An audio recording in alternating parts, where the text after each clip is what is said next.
You're listening to Let's Get It On with Big John McCarthy and Sean Wheelock. Big John McCarthy has witnessed the best that the UFC had to offer. That is it! Game, set, match! We have a new champion! Your backstage pass to the world of mixed martial arts and combat sports. Only on the Ignotainment Media Network. Let's get it on! Hey everyone, welcome to Let's Get It On with Big John McCarthy and me, Sean Wheelock. Every week on this podcast, John and I give you an inside look at MMA and combat sports, always separating fact from fiction.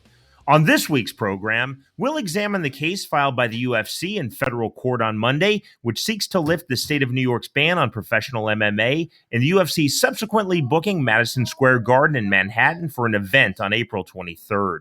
Big John and I will also discuss the highly contentious comments made by Tank Abbott on his podcast, in which he issued a challenge to fight Ronda Rousey, saying that he would give the UFC bantamweight women's champion $100,000 if she emerged victorious. And we'll look at the bout between Mizuto Hirota and Teruto Ishihara from UFC Fight Night 75 in Japan, which ended in a rare split draw because of an even rarer 10-10 round. Plus, as we do on every episode of Let's Get It On, John will answer your questions. Submit them via email, info@letsgetitonpodcast.com, and on Twitter by using the hashtag AskBJM. Remember that you can download and subscribe to our podcast on the iTunes Store. For Android, download the Stitcher app and subscribe. And you can go straight to our website, letsgetitonpodcast.com. Well, on Monday, the UFC elevated their quest to have professional MMA legalized in the state of New York when the promotion filed a lawsuit in the United States federal court, which claims that New York's ban is, quote, unconstitutional. The UFC then announced that they have booked an event in Manhattan on April 23rd of next year at the famed Madison Square Garden. So, John, New York is, of course, the only state of the 50 in the United States in the U.S. that prohibits professional MMA. You really have to wonder now, these latest actions by the UFC, will they prove to be the tipping point? What's up, Big Wheel? That one listener called it, it's now un grande rueda. Please don't say grande. Just putting that out there. This whole thing with the UFC and New York, it's funny because it's been within the UFC's power for quite a while to put on a show there if they want it. And most people don't, understand how or why, but the New York laws allow it as long as they have a sanctioning body that's going to sanction the fight. They can put on the show. They've just been trying to do this thing the way they've done it everywhere. They've been trying to do it where they, go through the legislature and get the laws passed within, the state legislature, and then the athletic commission is then going to oversee everything. And they've been doing this now for how many years and been trying to, do it the same way they've done it everywhere else, which is, the right way of doing it. And I think they finally got to the point where they're tired of the politics. They're tired of the crap that's going on. And they're saying, fine, no problem. You allow MMA in your state to all these other promotions. They go about doing it in this fashion of using a sanctioning body. And if that's the way that it needs to be done for us to do a show there, then that's the way it's going to be done. And I don't see a problem with it. I think they've tried, doing this, the politically right way of getting the laws changed and passed and getting it done.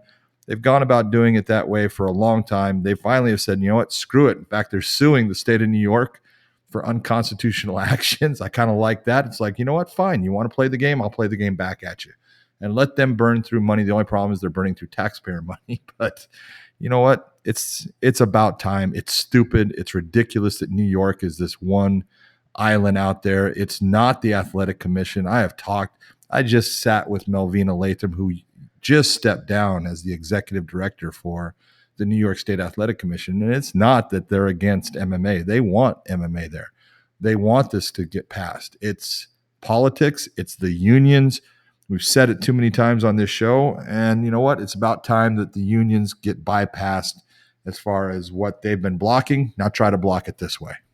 John, you bring up a great point on the sanctioning bodies. We've talked about it before on the program. It's definitely worth talking about again. So just as a bit of a precedent, in Missouri, I of course live in Kansas, but just across the state line from me in Missouri, the Office of Athletics only regulates professional MMA. To hold an AMI MMA event, you have to go through a sanctioning body.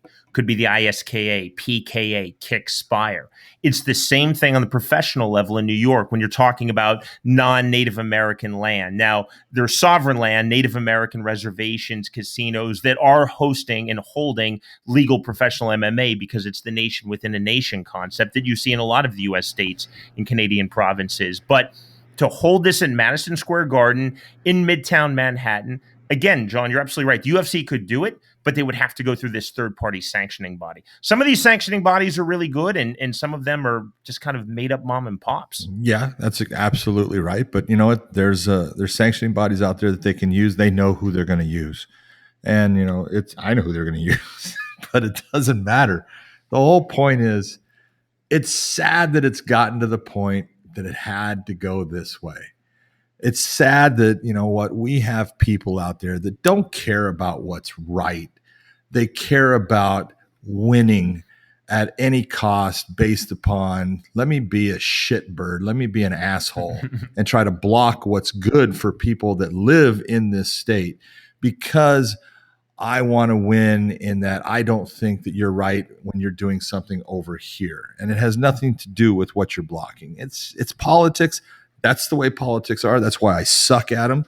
I'm not good with being politically correct. I'm a horrible politician because basically I call bullshit on you, and that's not the way to perform politics.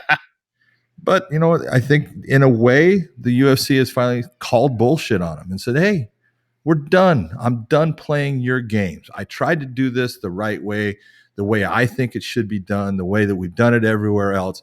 And you continue to play these political games and have these political maneuvers that ends up stalling everything out to the point we go back to zero and the start every time. Well, guess what? I'm done playing the games and I'm going to do this another way. And now let's see you stop it this way." So after filing this new lawsuit, the UFC in U.S. federal court against the state of New York on Monday, then on Tuesday, the UFC goes back to federal court. They now are seeking an injunction. Their legal argument is that this show on April 23rd is going to happen. The UFC is going to prevail. So we have a lot of attorneys who listen, so I'm probably messing up the legal term, but I think they're seeking relief, or it's an injunction, I guess. But it's basically the legal concept of we're going to win. So go ahead and give us the legal authority to hold this show on April 23rd right now, because we know it's all going to turn out. We don't have to win first and host the show. We can host the show and then win. Yep.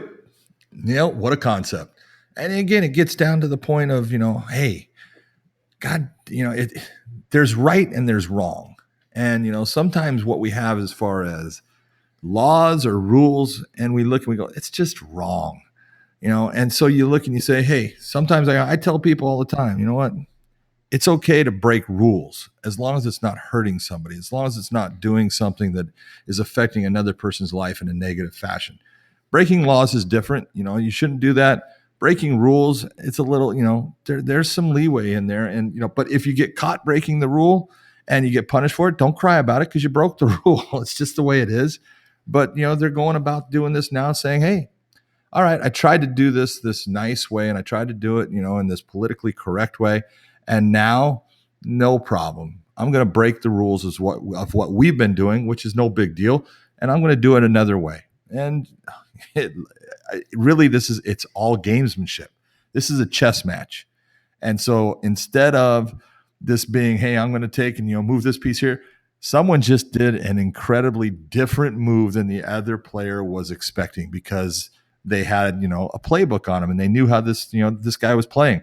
And now that guy went out of the box and said, okay, no problem, boom. And so the game has changed and we'll see what happens from it.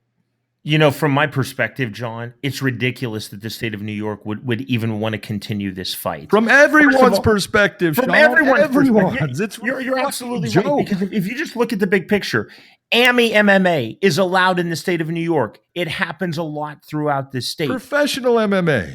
Absolutely. They allow professional Muay Thai. I mean, New York has long since been, no disrespect to your Los Angeles or Las Vegas, the cradle of professional boxing in this country. the fact that even if you don't like MMA, you don't like combat sports, let's say you don't like sports at all, this is an economic generator for this state of New York. You think of all of the money that's going to be generated, not just with the UFC playing Madison Square Garden on April 23rd, but in Syracuse and Rochester, on Long Island, in Brooklyn, big shows, small shows, the UFC, Bellator. You're losing literally millions and millions of dollars. And for what? Why are you even fighting if you're the state of New York at this point? It's, again, it's politics, and you get people that are in positions where they have lobbyists who give them money for their political campaigns, and then they owe that lobbyist, and the lobbyist comes at them and says, "Oh, I need you to look at this, and we would really like you to go this way on it." And so they do it based upon the fact that, not that they care about the subject.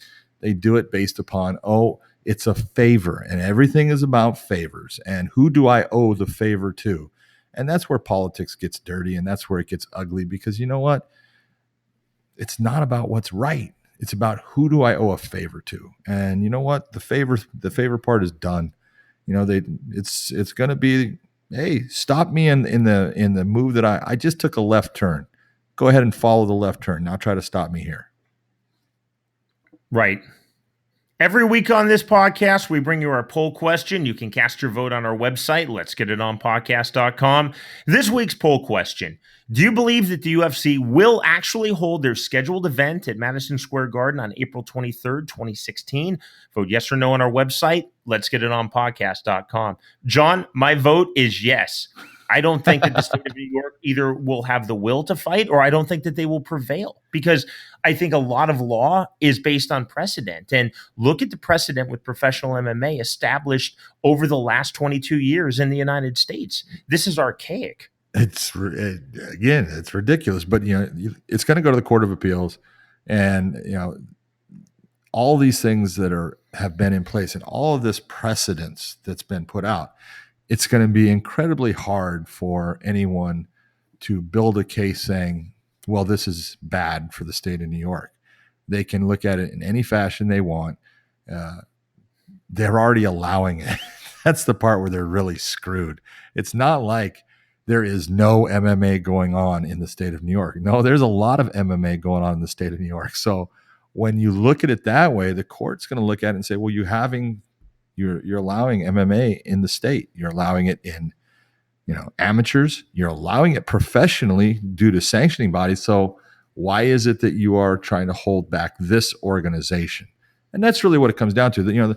The sad thing is there's other organizations out there. They would all like to go to New York, but they look at the UFC and say, well, if they're having a problem getting in there, I don't want to become part of that political battle. And so the UFC has been, the big dog doing the political battle on their own. They're the one paying all these lawyer fees and all this cost. It's cost them millions of dollars to try to get into the state of New York. All those millions of dollars have been flushed because of, politics and lobbying and all these backdoor deals and things that happen. It's just time for all this crap to go away, for the state of New York to get on board with the rest of the North American population and get this the way it's supposed to be. Professional MMA should be done in the state of New York, in the city of New York, in Madison Square Garden, by any righteous promoter that comes to put on good shows with good athletes. It's about time.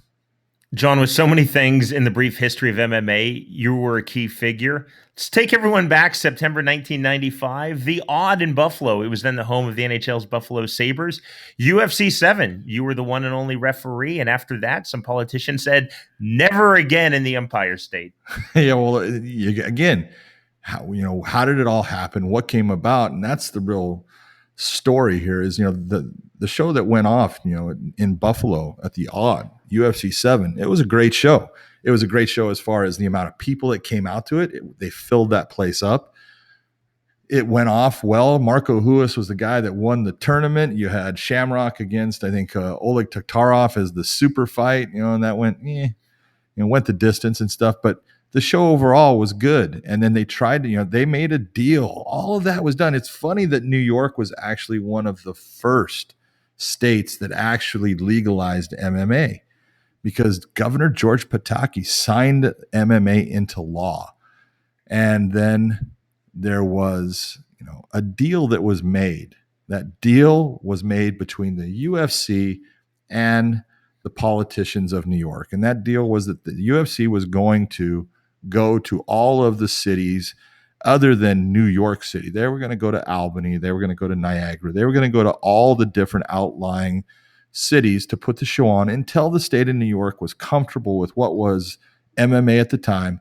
And then they could take it to New York City and go to Madison Square Garden if they wanted. But the UFC was not the only show out there. And because they weren't the only show out there, there was another one at the time. The second biggest was Extreme Fighting Battlecade. And right away, Zuckerman came out and said, we're going to Madison Square Garden. And the politicians had a shit attack. And from that point, quickly, put together a rules that they sent it to me. I wish I still had it. I threw it in the trash. I was so disgusted by it. But it was a rules for MMA, and it was amateur boxing. They were wearing headgear. They were wearing boxing gloves. If the fight hit the ground, you stood the fight back up. There was no ground fighting at all. It was just ridiculous. 114 pages. That's what I remember. It was 114 pages that I read that I threw up about every third page. And, it was ridiculous. But at least at the time when, we were going to court, we were in court in, San Juan, Puerto Rico, and we were in court in Michigan for, the fight in Detroit. And then we were in court for New York. But the difference of it was New York was not telling us, no, you can't do this. It's illegal. They were saying, you can do it, but you have to do it under our rules. And their rules were amateur boxing, so it couldn't be done that way. So the judge looked and said, hey, they're going to allow you to do this. You just have to follow their rules. And that's where the show was moved immediately from Niagara to Dothan, Alabama. And that was really, the start of New York and the X-nay on MMA from that state. I have so many problems morally, ethically with what the state of New York is doing. Mainly the fact that this, to me, is about unions and Station Casino and the Fertitta brothers and really nothing to do with the UFC or our sport of mixed martial arts. But I also fundamentally have a problem when you say, all right, well, we're not going to worry about the AMI kids, but this is the professionals. John, you and I are definitely of one opinion, one mind, that if you're fighting MMA, you deserve to be protected. So by just dismissing all of the AMI fights, it's not just they're allowing them, because they're allowing them, but they're almost dismissive of them. Like, we don't care what happens. If you're a state that cares about health and welfare, you have to care about the health and welfare of everybody. Just because the athletes, the fighters aren't getting paid doesn't mean that they shouldn't have proper regulation. So it's so fundamentally hypocritical on multiple levels for the state of New York. But forgetting all the other politics, if you just look at that AMI allowed, pro not allowed, that's a really troubling argument, I think. I think that's an indefensible argument by the state of New York. Totally indefensible. How in the world is it you want to protect a professional, but you won't protect an amateur? Come on. How is it that amateurs are the people that we should be protecting more than anybody? These are people that are doing the sport supposedly out of love of the sport. They're not doing it for money. They're doing it to gain experience. We should be protecting those people above and beyond everybody. And if we're not, we're making a huge mistake.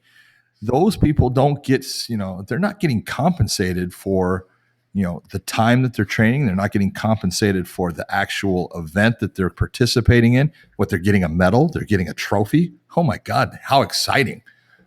It's just crazy. That we'll sit there and say, oh, yeah, well, we're going to put all these regulations on pros, but the amateurs, it's open. Do whatever you want.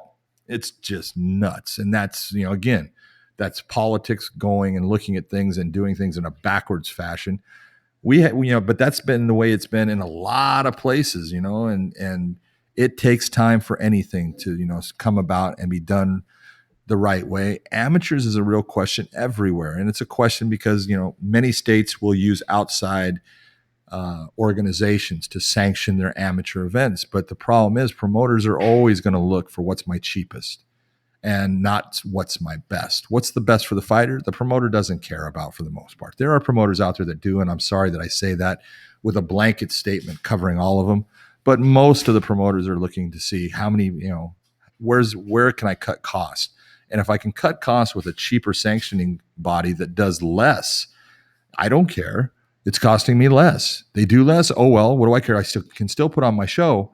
and they're not looking at this as, look at, I need to do things that are right for the fighters. I need a sanctioning body that comes in and does a proper, medical, does the proper weigh-in system, does everything with inspectors and everything in the back that is done right to make this as safe as we can for the actual participants.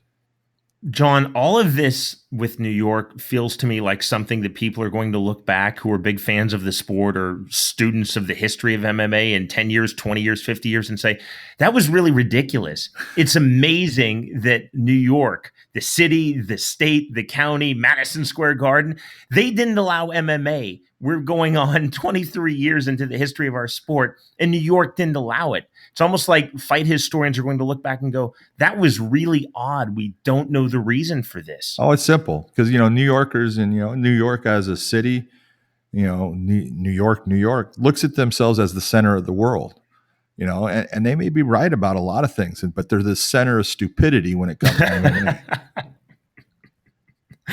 Just unbelievable. John, final point on this. So do you think that this is it? Do you think that this is the final move and moves by the UFC that tears down the barriers, full legalization now of MMA, not having to bring in the ISKAs and PKAs of the world? Do you think that this is the final domino or dominoes to fall? Yeah, I think once once this goes through the way it's going to, and it's going to be very difficult for the state to argue against what's going to occur because it's already in their laws. You can't argue against what you have in your statutes. And like I said, the UFC has had the ability for several years. They've known of this. They know what they could have done to go and put a show on in New York, but they tried to do it in what was their opinion, the right way about getting this passed through the Senate, getting it passed into legislation for the state, bringing in the athletic commission to be the regulator of the event and to put the pieces in place for the fighters to come and get their medicals and do their weigh-ins, and everything was going to be covered by the athletic commission. They tried to do that over and over. It was always thwarted and stopped, and now they're saying, all right, no problem, you want to play the game, now we're going to switch the rules on the game. Since we've been trying to play by the rules and you're not, now we're going to sit there and say, okay, we understand that this rule, I can do this, and that's the direction I'm going to go. And you say it's legal. It's in your legislation. I can do it this way, and that's what I'm going to do. Stop it now. As I mentioned earlier in this program, we do have a lot of lawyers who listen to us. I would encourage lawyers out there, give us your legal opinion. If you want to submit it anonymously, that's cool, but really interested to hear what the legal community thinks, who are obviously listening to this program, also MMA and combat sports fans. info@letsgetitonpodcast.com. Of course, that is also the email address to submit your questions. John will answer them on every edition of this program, this week being absolutely no different. info@letsgetitonpodcast.com, and also on Twitter by using the hashtag AskBJM. And of course, please do include a pronunciation guide for your name. First up, Daniel Brandon, who writes, John, I'm almost always frustrated by referees standing up fights for inactivity, but especially so when it is caused by the fighter on the bottom not engaging and doing all that they can to stall, tie up, and stop the top position fighter from being able to move rather than offering an active defense. The bottom fighter in this situation is rewarded with a stand-up for not fighting. To me, it feels like they should be penalized. What is your opinion on this? God damn, I love this guy. That's awesome. That's finally a smart person, a smart fan. I love it. We all the time, man, we have officials that are absolutely giving a position to a fighter who is the one who is stalling. Now, we can have it to where both fighters are stalling. And so we have a position that we think, hey, you know what, we're going to do something, but we have both fighters. And so we're going to stand it up. And there's times to stand fights up. But what people need to understand, and what I've tried to frickin' pound into people's heads forever, first off, MMA is not small gloved kickboxing. And we get all these people that all they care about is seeing these guys in the stand-up position and, thumping each other. That's great if that's the way they want to fight the fight, but that's not the only way that you can win in MMA. MMA has stand-up and MMA has grappling. And if you take the fight to the ground and you are working towards trying to end the fight, you're hitting your opponent with shots that are actually damaging. You're going after positions to go for submissions. You should be allowed to continue on the ground for as long as you are working in an attempt to actually finish the fight. Now, you can't expect anyone to be a whirlwind of activity like he's the Tasmanian devil going after somebody continuously. That's not what happens in the stand-up either. We get guys all the time, they're taking and they're moving and they're feigning and they're not throwing anything for 20 seconds, 30 seconds at a time. And people sit there and go, well, excuse me, people aren't saying, oh, stop it, put them on the ground. It's ridiculous. What I tell fighters in the back, so people understand, if you take the fight to the ground, there's nobody in MMA, if given the chance, I don't give a shit who they are. You can take Ronaldo Souza, Jacare. You can take Damian Maia. You can take Roger Gracie. You can take any of the very best jiu-jitsu guys there are. And if given the opportunity to be on top of their opponent or to be underneath their opponent, they're all going to take the top position. Now, that doesn't mean that they at times won't actually slide in and try to pull their opponent down and be on their back because they can't get their opponent down with a normal takedown. And they say, I'm going to be better off trying to work from my back and try to get my reversal, try to get some kind of, sweep on this person than I am standing up with them because I can't stand with them and be effective either. They're better than me there. So we'll get sometimes a fighter will try to actually slide in underneath. Okay, that's fine too. But none of them, if given the opportunity, are going to take the bottom. They're all going to take the top. So if you're the fighter that takes the fight to the ground, you're saying that you want the fight to be in that position. What we expect you to do is work. Work is a multitude of things. But again, it's going after your opponent with, punches, elbows, shoulder strikes, things that are damaging them to the point where they start to be degraded in the fight. We tell them all the time, if you take your head and you put it to the center of their chest and you sit there and you go body, head, I'm telling you right now, that's stalling. That's you saying, I don't know what else I can do here. I'm tired, all these things.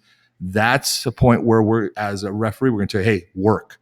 If it gets to the point we don't get enough, the last thing we'll normally say is, if you want to stay there, improve. And I will only tell the fighter to improve if they are in guard or in half guard. Once they get to side control or beyond, I'm not here to tell them to change a position to something that they may not want.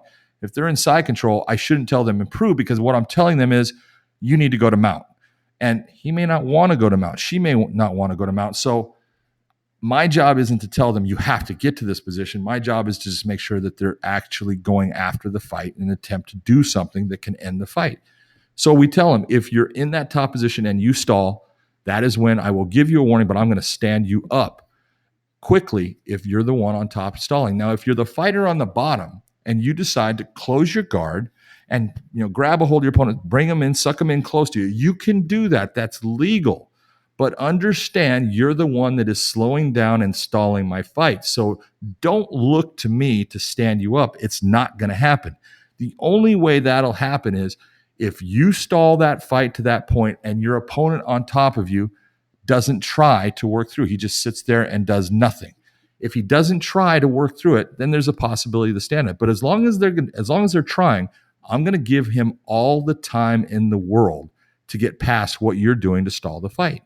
So if you want me to think about standing the fight up, I need you in the bottom position, open up your guard, and attack your opponent. Go after them. I'm not telling you how to go after them. You don't have to go after submissions. You go after sweeps.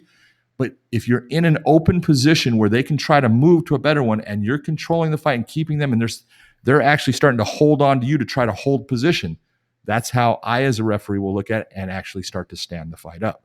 So we don't want to award anybody a better position because they're the one stalling the fight. We want it to be where if you're in the better position and you're working to end the fight, we're going to let you go. Joe Warren just fought L.C. Davis. And in that fight, there's a lot of people that didn't like the fight because they say, oh, Warren was just laying on him. No, he wasn't. Warren was fighting his type of fight. L.C. Davis is trying to fight a stand-up fight. Joe Warren is trying to get away from a stand-up fight because that's not a fight that he can beat L.C. in. So now it's a determination of who is going to impose their game on the other fighter. And Joe was able to impose his game.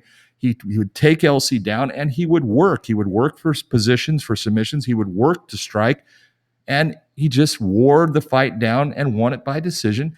That's a way of winning in MMA, and that's just not all fights are going to be these slobber knockers where we got guys standing up, kicking each other and hitting each other with huge shots and knocking each other out. That's not every fight. So our job as the referees to be fair to the fighters. Be fair if the person is going after this fight in a legal fashion and they're working at least in an attempt to finish the fight, let them go. Next up, Edward Z. Adams, who submitted his question on Twitter by using the hashtag AskBJM. John, what's the closest you ever came to fighting someone you were refereeing? I really love that question. I was racking my brain, thinking all the way back to UFC 2. If I ever saw you get in that position, I can't recall. There was one picture, and I'll bring it up. I think it was UFC 14, and it was Tony Froiklund, who is a freaking great guy. I love him. Oh, I love Tony. He's a fantastic guy. And he's a great guy. And he had his first fight. And his first fight in the UFC was, I can't remember who it was against, but Joe Hamilton was the referee of the fight. And in the fight, Tony he wins it easily, and he ends up getting his opponent to tap. But when he gets his opponent to tap, he gives him a couple extras, and he kind of steps on him. When he is getting up from his opponent, and I jump into the cage to help Joe, and I just looked at him and said, "Hey," and I talked to him and said, "Hey, you know what? If you want to come here and you want to be a champion, start acting like one. You don't need to give somebody a shot after they've said I can't take anymore." And he looks at me and he goes, "Yeah, I was just excited." I said, "Okay." And then he ended up having a fight against Kevin Jackson, I think is who it was. Kevin Jackson, gold medal Olympic wrestler, and he ends up, with Kevin, and Kevin takes him down. And, let's be honest. Kevin is a monster on top at the time. And Tony tries a couple. He can't get anything. He ends up turning. He ends up getting choked. He taps out, and I stop the fight. And Kevin jumps up off of him. And Tony, he's upset. He lost. And I'm helping him up, and he actually starts to push me. And at the time, I grabbed a hold of him. And I was big at the time. I was about 310 pounds. And I grabbed a hold of him, and I pick him up, and his feet are off of the ground. And Joe Gold, a full contact fighter, has this picture, and it's of me holding him up in the air. And I was pissed, and I was like, "Who the fuck do you think you're pushing?" and he looks at me, I'm sorry. And it was, it wasn't that he was afraid of me. It was one of those, it was like the realization, oh shit, I shouldn't have done that. And that was probably as close as I've gotten to losing it for a little bit, because I learned from it. And I said, I can't do that. I saw the picture and I was embarrassed by it, because that's not what my job is. My job is not to be the fighter. It's not to be physical as far as, going after someone. My job is to protect people. And what I did in that situation, I was wrong. And I learned from it, and I learned, okay, I can't do that again. But that would probably be the closest one, when Tony Froiklund lost to Kevin Jackson. I acted like an idiot. This question from Steve Hayes. John, I believe that throat punches are illegal, but why don't we see more of them? Guys have their chins tucked, but I always find it surprising that it does not happen more frequently. You have to repeat that. What was he asking as far as, are they illegal? He said, John, I believe that throat punches are illegal, but why don't we see more of them? He means accidentally. Okay. First off, a throat punch is not illegal. All right. This is where people get confused. The rule of no throat strikes is meant for when a fighter is on the ground or a fighter is against the cage and his opponent tries to push his head away, opening up the neck area. They are not allowed to strike at the throat. But in the stand-up game, if you and I are fighting, Sean, and you know what, I throw a punch and you're a dummy, and you take and you try to pull your head away. And as you pull your head away, you open up your neck area, and my punch lands right in the middle of your throat. That is a legal punch. That is a good punch in MMA. And I've had fighters get hit to the throat and look at me and point. And it's like, yeah, that hurt, didn't it? It's like, it's legal. The only time it's illegal is when we have someone who tries to open up that area, and force the head away and then attack it. That's what they can't do. But if you get hit to the throat while you're both engaged in stand-up and you both start swinging, you get hit to the throat, it's a legal shot. Continue on. Remember, email us your questions, info@letsgetitonpodcast.com, and submit them on Twitter by using the hashtag AskBJM. Still to come on this week's episode of Let's Get It On, we'll examine UFC and Pride veteran Tank Abbott's fight challenge issued to none other than Ronda Rousey, and we'll look at the 10-10 score which caused Mizuto Hirota versus Teruto Ishihara bout from UFC Fight Night 75 in Japan to result in a split draw.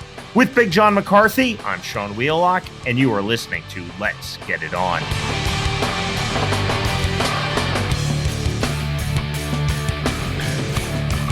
Hey, this is Sean Wheelock. Join me on Saturday, October 3rd and Sunday, October 4th for the MMA Classic Fan Expo, which will take place in Syracuse, New York at the Center of Progress building. I'll be there to host a screening of the very first UFC with a question and answer session to follow, which will feature UFC creator and founder Art Davie and a first ever reunion of UFC 1 fighters, including Gerard Gordeau and Art Jimerson. Numerous MMA stars past and present will also be in attendance throughout the weekend, including Don Fry, Claudia Gadella, Mark Coleman, Joe Riggs, Butterbean, Matt Hamill, Carla Esparza, Gary Goodridge, and Felice Herring. Plus, there will be an MMA celebrity roast of UFC Hall of Famer Dan Severn, as well as live MMA and grappling events. You can get autographs, purchase fight memorabilia and merchandise, and best of all, hang out and take pictures with some of the true greats of mixed martial arts.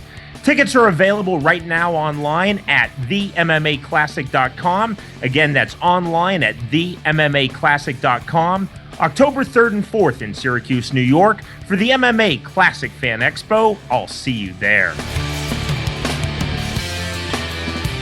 Hey, this is Sean Wheelock. And this is Big John McCarthy. If you're a fan of our show, then you're going to love the rest of the Ignotainment podcast lineup. Like the Ocho Man behind the 8 Ball and the Whiskey Philosopher with Jeff Cooper. You can find these great podcasts and more at ignotainment.com. Thanks again and enjoy the rest of the program. Let's get it on!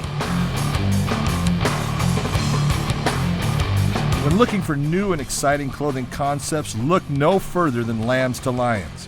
Lambs to Lions has great designs that incorporates the past from boxing with the new and exciting evolution of MMA. We all start out as lambs, but with time, training, and hard work, we can all become lions. Be part of the Lambs to Lions movement and check out all of their great designs. You can get your Lambs to Lions gear at the Las Vegas Fight Shop or go to lambstolionsbrand.com.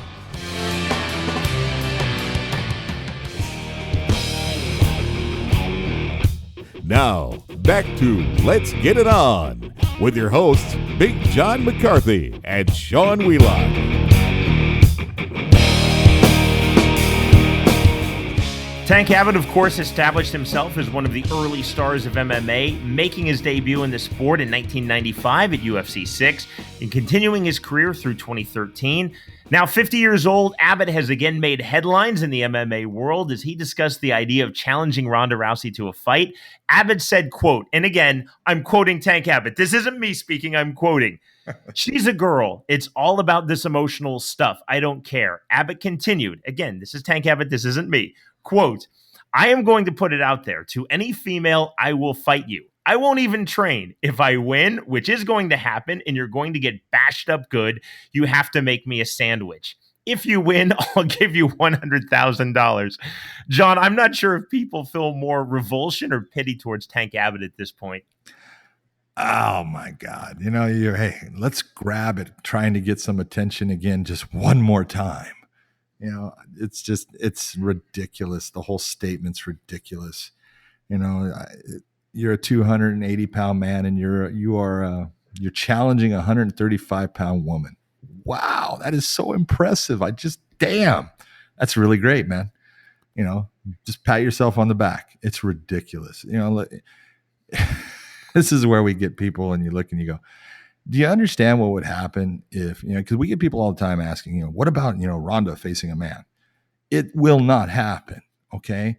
People are okay if they have a man and a woman and the woman beats the man.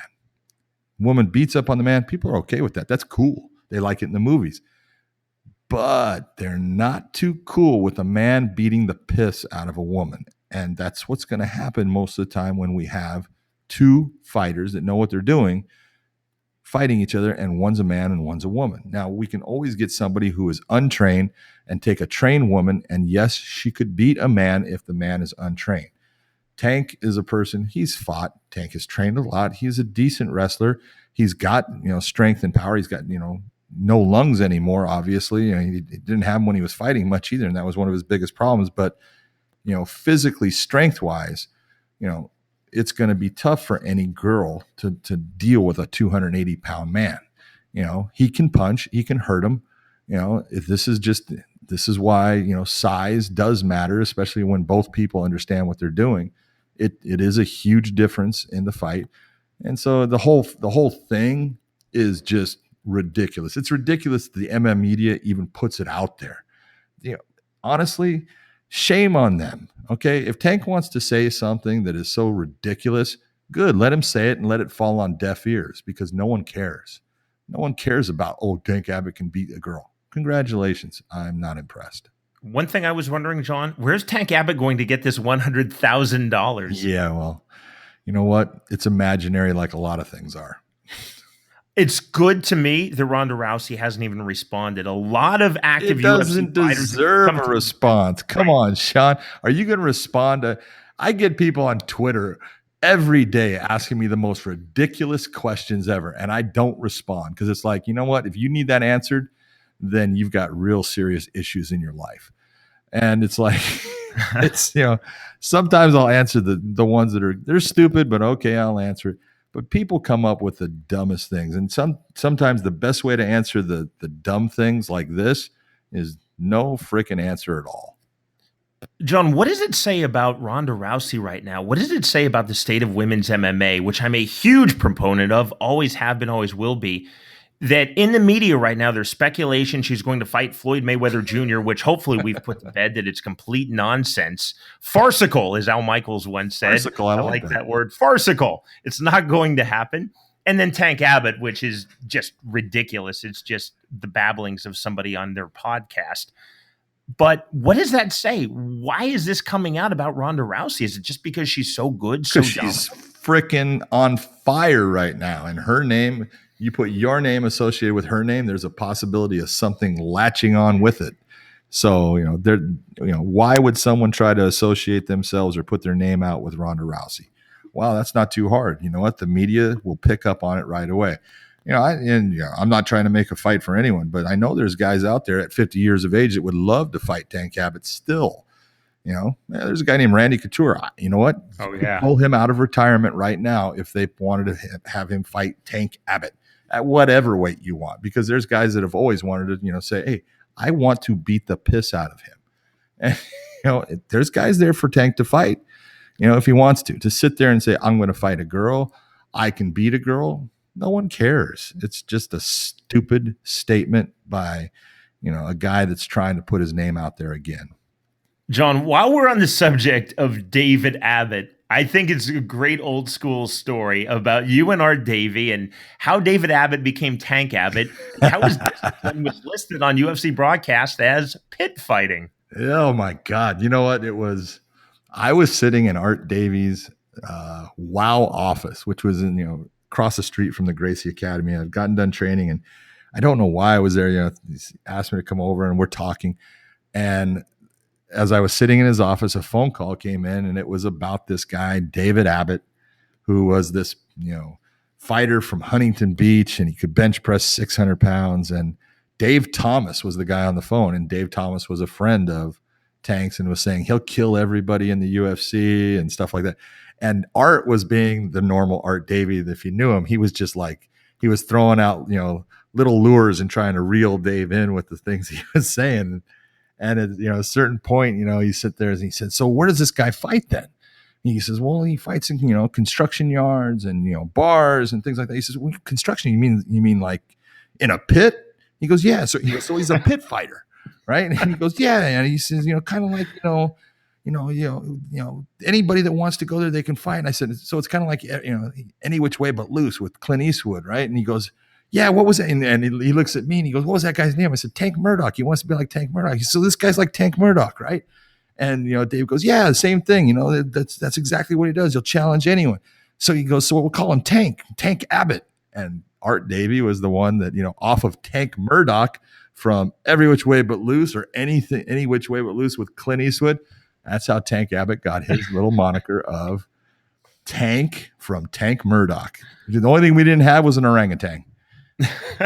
It's amazing, John, that a guy who finished his pro MMA career with a record of 10 wins, 15 losses is so well known. People who don't follow fighting really don't know the UFC. Somehow they've heard of Tank Abbott. I don't know if it's just because he played this larger than life character or because of that Friends episode, but it's one of those names that people know, and you wonder how they know this name. I think a lot of it has to do with the name. The name, it just caught on. And it was the way that Dave went about, presenting himself. He was the quintessential heel.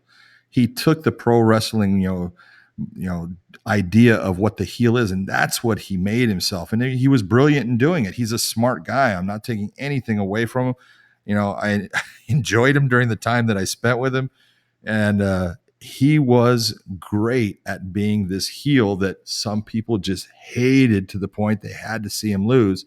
And some people loved the fact that he was so brash and open and say anything, and they loved the guy. And it just caught on. The whole thing with, Dave was he was going to give you, a minute and a half of fury. And if you could get through the minute and a half, his wind bags were going to start to freaking collapse, and he was going to have problems, and I used to call Dave, I called him the Teflon Don, because, back then I used to stop fights and people would sit there and go, why did you stop that fight? Well, many times it was the fighter asking me to stop the fight, but I would tell them, look, if you need out of the fight, let me know. I'll get you out. I'll take the heat. And so I did that with Dave many times. And as soon as I would stop the fight, Dave was smart enough, being the Teflon Don that he was, he would sit there, no! And it's like, you fuckhead. Because you asked me to stop it. Now I'm not going to say anything. But that was his way of getting over. And it was John was the asshole for stopping the fight on him. And that's fine. It worked. And people believed in him. And you know what? He played the part well. And he was a smart guy in doing it. And it just, it's unfortunate. This is why I tell people all the time, man, I'm glad I didn't fight in the UFC, because I would have been out. I'd have been long gone. I wouldn't be part of the sport that I love. And I think that's kind of what you have with Dave Abbott here is he's out. He's not part of the sport that he, was part of making, and he was part of making it. And it's tough to see all this stuff going on, and you're nothing but a faded memory. That's really well said. Well, this past weekend at UFC Fight Night 75 in Japan at Saitama Super Arena, Mizuto Hirota and Teruto Ishihara saw their bout end in a very rare split draw. The three judges scored it 29-28 Hirota, 29-28 Ishihara, and the dreaded 29-29 John, which means that this judge actually turned in a 10-10 round. Gotta love those 10-10 rounds. Oh, how in the world do you give a 10-10 in that fight? That's the real question, and this is where, look at, people ask all the time, can a judge give a 10-10? Yes, a judge can give a 10-10. And, when I teach, I tell judges all the time, look, you can give a 10-10, but you need to understand it's going to be incredibly rare for you to be able to say that a fight was a 10-10 for 5 minutes of a round. There is a system that we want judges to use. Everyone looks, and unfortunately, the UFC puts on their broadcast in the beginning, what they're kind of saying the judges are looking at: effective striking, effective grappling, octagon control, and effective aggressiveness. That is not the way the judges are going or should go about looking at who's winning the fight. The only thing that is actual fighting in any of that is when it says effective striking and effective grappling. Octagon control is not fighting. That's dancing. Effective aggressiveness is not fighting. That's just looking mean and moving forward and sometimes dancing in itself. So what we want the judges to do is you need between the striking and the grappling to decide who was the person that was doing the most damage in this round. Who was the person that was attempting to actually finish the fight? Who was the person that was in the engagement when these guys were going after each other?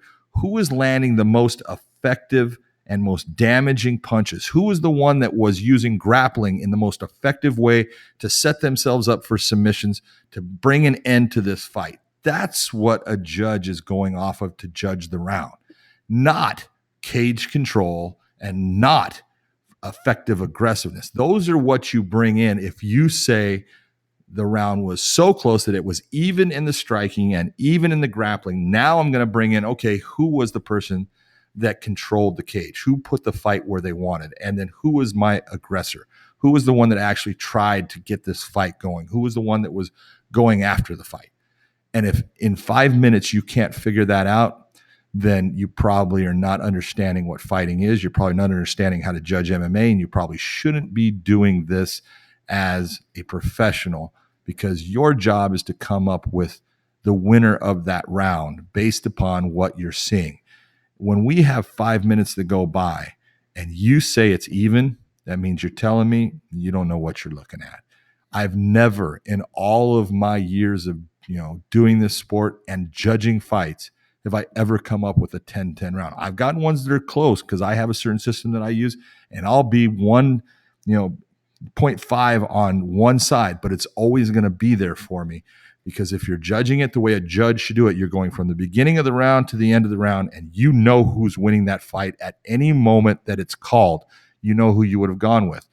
And to go and say, oh, this is even, you're not being fair to the fighters, you're not being fair to the sport, you're not being fair to the fans. You are taking the easy road out and saying, I really don't know what I'm looking at. Now, there is room for 10-10 rounds. When we have fights that, a fight is stopped in, we'll say, the third round of a 3-round fight based upon we had a cut that happened in the first round due to, we'll say, a clash of the heads, and now the cut is opened up by a legal blow, but it was started by that headbutt. And so now there's been 35 seconds that have gone by in the third round, and the referee comes over to you as the judge and says, I need you to score the 35 seconds that was there. And there really wasn't a whole lot that was done besides 2 shots that both landed.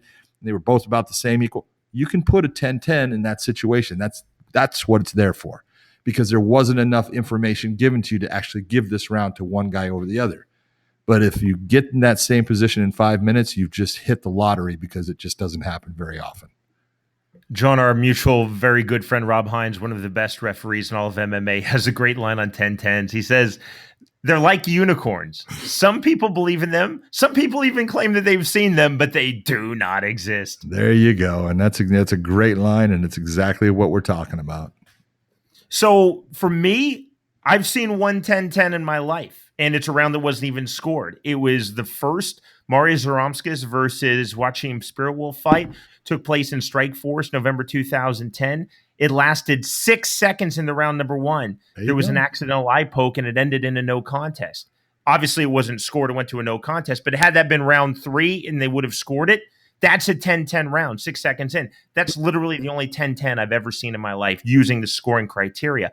Confusion with fighters, with trainers, with fans, with media, they don't understand the criteria. They think it's just jumbled in a pot rather than evaluated in stages, in sequence. Yeah, it's not. There is an absolute criteria for the judges to go down as far as that, what they go through. And if at the end of a 5-minute round, in between the striking and the grappling, you should be able to pick out who won that fight. If you have to bring in the other ones, okay, but that will definitely tell you who won that round.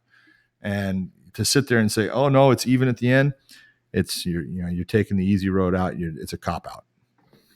John, it might be simplistic for us to say, well, this happened because it was in Japan, but I don't know if that's the case, because unfortunately, from the lowest levels to the highest levels of our sport, regardless of country, you do see the dreaded 10-10s turned in. Well, I can tell you that, I watched that fight. I watched it from New Orleans. I was there at the ringside Physicians Association. I had to do a lecture with them.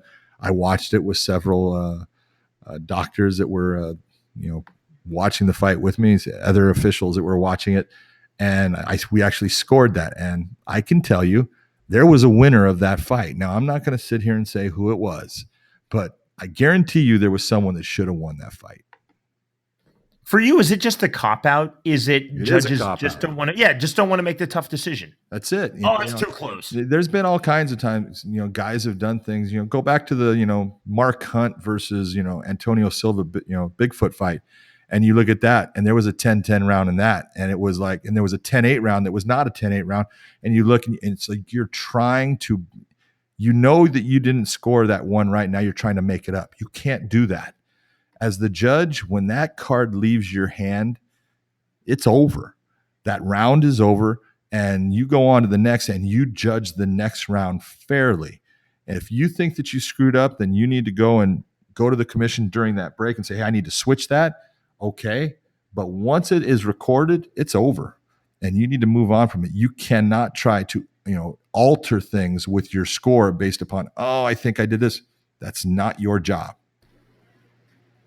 John, last thing on 10-10 rounds. Don't you think this really just comes down to better education, better training for judges? Because it's ridiculous that they're being turned in to me on any level. And when you're talking about the UFC, the benchmark in our sport, that was a really big fight on a really big show. No place for 10-10s. No, I mean, that was actually a fight for, the Ultimate Fighter Japan. That was the championship fight for it. That was to see who was going to be the Ultimate Fighter for that show, and we got nothing. And we got nothing because we had someone that, either viewed it as a 10-10, okay, that's fine, or didn't understand what they were supposed to be looking at to come up with the score for the person that actually won that fight. Now, look, it was a close fight. There was back and forth action throughout it. But this is the judge's job to figure out who was the most effective fighter, who was the one that damaged his opponent the most, who was the one that was attempting to finish the fight. That's what we're looking for. That's what they need to go off of. And that fight should not have ended as a draw. On Tuesday in Albuquerque, New Mexico, John Jones agreed to plead guilty to leaving the scene of an accident causing great bodily harm for a hit-and-run accident, which occurred last April. Jones will serve community service hours and be placed on 18 months probation. And presumably, John, this means that John Jones is headed back to the sport. Yeah, it does. And, that's the right thing. And you're going to get, I can't believe all the people that are sitting there saying, it's bullshit that he didn't go to jail. It's like, are you kidding me, dude? People are so ridiculous in the fact they say he was not punished enough. And it's like, do you realize the punishment that he's gotten? I mean, it goes so far beyond the average in, everything monetarily, publicly, everything that he has had to go through is so much above the average of what someone does for the crime that he committed. Now, look, he did commit a crime and he was wrong. I'm never going to say it anything differently, but he's admitting that he was wrong. When he pleads guilty, he's saying, I did it, I'm wrong. And I love the fact that he, came and he stood up and said, hey, I was wrong. I'm sorry. I made a mistake. And he did make a mistake. It was a bad mistake. But we have fighters that are doing this, it's so funny. We get the fighters that sit there and, they to the very end want to say, I didn't do it. I didn't take it. That wasn't me. And you look and you go, God dang, man, just get a clue and say, you know what? Yeah, I screwed up. I made a mistake. It was bad judgment on my part. And I apologize. I'm sorry. I'm going to make sure that it doesn't happen again and move on. And people will absolutely stand behind you. They can take that. They can take you making a mistake, admitting to it and moving on from it. Mike Richmond, who, good fighter from Bellator. Here's a guy that made a mistake, but came out and said, hey, let me make this as clear as I can. I did it. I was wrong. I made bad judgment in what I was doing, and I'm going to pay for what I did with this suspension. I just want to tell everyone I'm sorry. I should not have done it, and I'm going to learn from it. I'm going to move on. And you know what? That's what people can accept that. And what John Jones has done here, it was a different situation. One was the breaking of a rule within a regulated sport by Mike Richmond. This is a crime. And this was a crime committed, not out of malice. It was a mistake. That's why it's called an accident. The mistake in it, he had the accident, and then he decided to commit the crime by not staying there and doing the right thing. That's where the crime comes in. He had a huge error in judgment.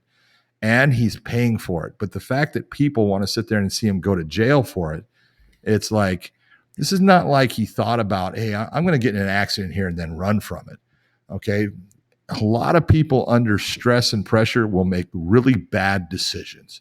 And that's just part of being human. And the one thing that I love out of John and what he's done is he said, hey, yes, I did it. Yes, I'm sorry. Yes, it was a mistake. And yes, I know the mistake, and yes, I'm not going to do that again. And that's all we can go with. They gave him 18 months of probation. They gave him 72 appearances for community service. That's great. John should do that community service. Hopefully he's going to help people understand where he's gone wrong and made mistakes and how he's changed those mistakes and how he's doing things the right way now.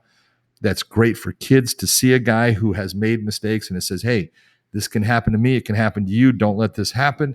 All of that is productive for other people. That's what I think John's going to go out and do. And monetarily, John Jones got raped for this crime. You know what? He got sidelined by the UFC, which they should have done. That was the right call. He needed time away from the sport to get his life together, to get, take care of this situation. What they did was right for him. A lot of people were upset and said it was wrong. No, he needed to get that pressure off of him, get away from the sport for a little bit. He lost all of his big sponsors.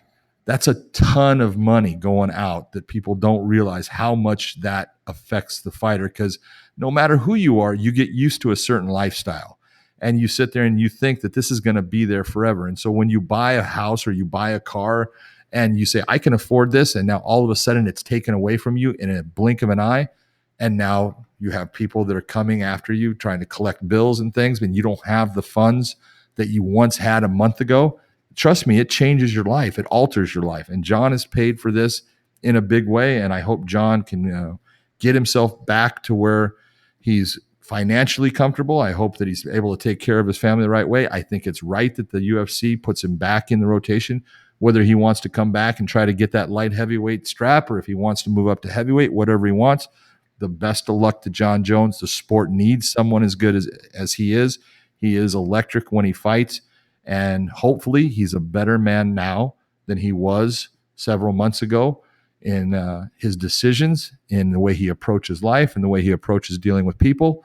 And it's just, it's his chance to prove, hey, I learned from this and let's move on.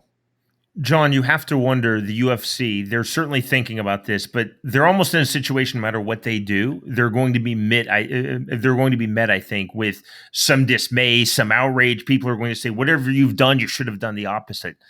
Does John Jones immediately get a world title fight, assuming he wants to stay at 205 and not move up to heavyweight? Does he go back? Is he an undercard? Does he get a soft landing in? I'm sure the UFC, there's some smart people over there, are evaluating this, but you can just see no matter how this plays out, someone's going to say, no, that's too severe, or that's too lenient, that's the wrong move. Yeah, well, people are always going to complain about everything. It doesn't mean they're right. And it's, what's going to be right for one person sometimes is not right for the next. And, when it comes to punishment, all punishments aren't equal either. And, what's right for the punishment of one person is not right for the punishment of another, depending upon what's occurred. And that's just the way life is. And everyone wants things, oh, well, you did this, so it should be, you should have this much or that much, or let's do this. Look at each case is individual. And, if John ends up with another hit and run, then John's got serious problems and John needs to be dealt with in a different way. And he will be. Trust me, they're not going to be lenient on him next time. He cannot have a DUI anymore. He cannot do anything like a hit and run, because his world will change forever if that occurs. So this is just a matter of growing up. And, I tell people all the time, hey, when I was 25 years old, 27 years old, as John Jones is, I was a dumbass. I had a lot of responsibilities, when I got to that point in life, but I still was dumber than dirt. And I viewed the world a certain way, and I felt invincible about doing certain things, and it didn't matter, Well, at 53 years of age, I look at the world differently, and I understand what's important, and I understand what my responsibilities are, and I understand, how to handle situations that before I would have screwed up. And that's just part of life and growing, and that's what John Jones is doing, and let him be. You know what? This is a thing of the past. Let it go. The worst thing that I think people are going to do is they're going to try to bring this up over and over and over again. And what should be done is, hey, it's a thing of the past. Let it go. You made a mistake. You're paying for your mistake. That's all we can ask of you. Let's see what you do from this point forward. You really hit on something, and that's premeditation. This wasn't a premeditated act. There was no premeditation. There was no forethought. I'm going to get into an accident. I'm going to ram my car into this pregnant lady, and then I'm going to run away. Yep. And look I tell people all the time, it's, my kids or, friends of mine, it's like we all have, certain emotions. We have fear, and I tell people, look, fear is a good emotion. It's an emotion that tells you, hey, I got a problem. It's what you do when you're afraid that determines who and what you are. When you run from something that you shouldn't run from, well, then you're saying exactly what you are. When you stand and you hold your ground, and you know that, what, this could end up, not being a great situation for me. I could get hurt here, but you do it anyways because it's the right thing. It's saying who and what you are. Panic is an emotion that hits all of us at times, and it is absolutely a useless emotion. It is absolutely irrational and will usually lead you down a path to failure, but it happens in everybody. And this is a situation. He panicked. He hit somebody. He knew that there was something there that, he did not want to be caught, and he panicked and he ran. And it's a useless emotion. It got the best of him. And it's time to learn that, I can't panic in life. I need to, I do something wrong. I stand there as a man. And if I take my lumps, I take my lumps. But I cannot panic and I cannot make bad decisions. John, last thing on this. Do you think that when we see John Jones back in the cage, presumably, it's not definite, but very, very likely back in the UFC for his return, do you think that we'll see a different fighter? Not a fighter in the cage, but a fighter in life. The way that he conducts himself with the media, with fans and the public, the way he leads his day-to-day life. Absolutely. I agree. And that's, that is a compliment on someone that, he's learning. And he's improving and he's making himself better. And because if we don't see an improvement, then there's a problem. If you have these things occur, John's in a position, people look at it and all they think about is fighting. And fighting is the least of his problems. Look at John is still in a position. He's the king when it comes to fighting in that weight class. Dan Cormier is the champion there right now. He absolutely is. And, if John comes back and is put into a rematch with him, we'll see what happens with it. But when they matched up head to head, John got the best of Dan. John's got the record that proves that, I was better than him that night. Now, it may not happen the second time, but if you're going to look at that fight, it goes on. John's going to be the guy who's favored in the fight because of what happened in the first one. But when you look at, this is as a human being, we're all human. We all make mistakes. It's what we do when we make the mistakes, how we handle it. And I can tell you that, now, after months and the way he's handled this, as far as he's stayed very low within the media, he hasn't said anything. Smart move. He's done things as far as his court case. He didn't sit there and try to fight something. Why fight it when I'm wrong? I love that about it. It's like, you're wrong, take your lumps. I tell people all the time, we all have choices in life and we make decisions, and sometimes those decisions are not good ones.